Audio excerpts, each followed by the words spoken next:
Corinth, a city of strategic importance, had a cunning and ambitious founder, Sisyphus. He was the son of Aeolus, the god of the winds, and Enarete, a mortal woman. Sisyphus built Corinth into a prosperous city-state. His ambition often led him to act against both gods and men. Corinth became a major hub for trade and commerce.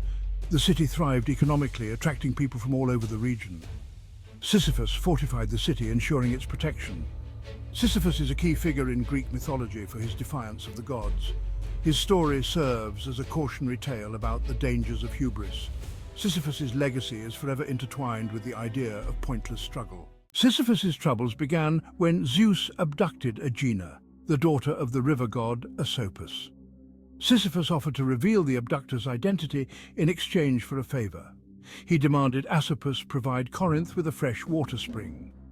This betrayal marked the beginning of Sisyphus's conflict with the gods. His deceit led to his eternal punishment, pushing a boulder up a hill only for it to roll back down. Zeus, enraged by Sisyphus's audacity, decided to punish him. He sent Thanatos, the personification of death, to claim Sisyphus's soul. However, Sisyphus, ever cunning, tricked Thanatos by pretending to be interested in the chains and then trapping him. With death imprisoned, no mortal could die, causing chaos on the battlefield and in villages. This disruption of the natural order angered the gods, particularly Hades, the god of the underworld, who was deprived of new souls. Ares, the god of war, frustrated by the inability to kill his enemies, eventually freed Thanatos. As Sisyphus neared death again, he instructed his wife not to bury his body, knowing this would give him another chance to escape.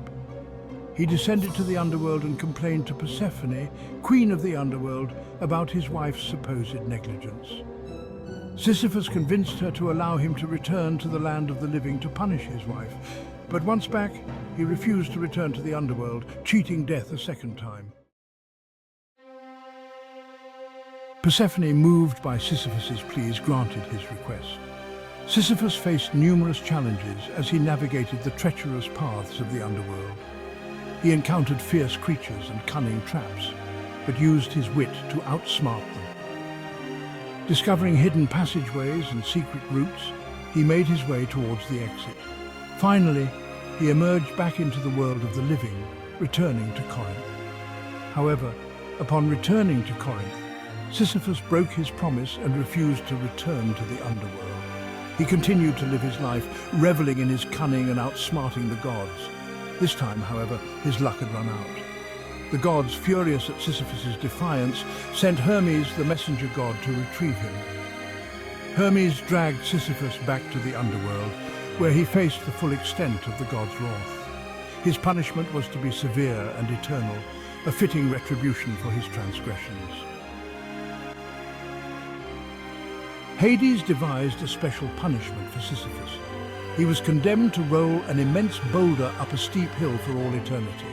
Each time Sisyphus neared the top, the boulder would roll back down, forcing him to start over.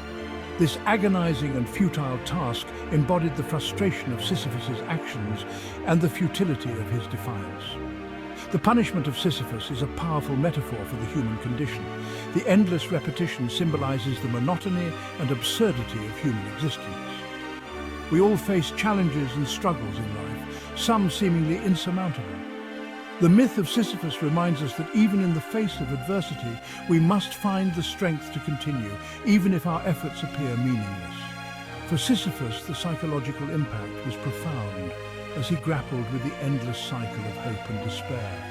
His eternal task serves as a reflection on the human spirit's resilience and the search for meaning in a seemingly indifferent universe. The myth of Sisyphus is not just a tale of punishment, it's a reflection on the nature of existence. Sisyphus's struggle highlights the importance of perseverance and finding meaning in absurdity.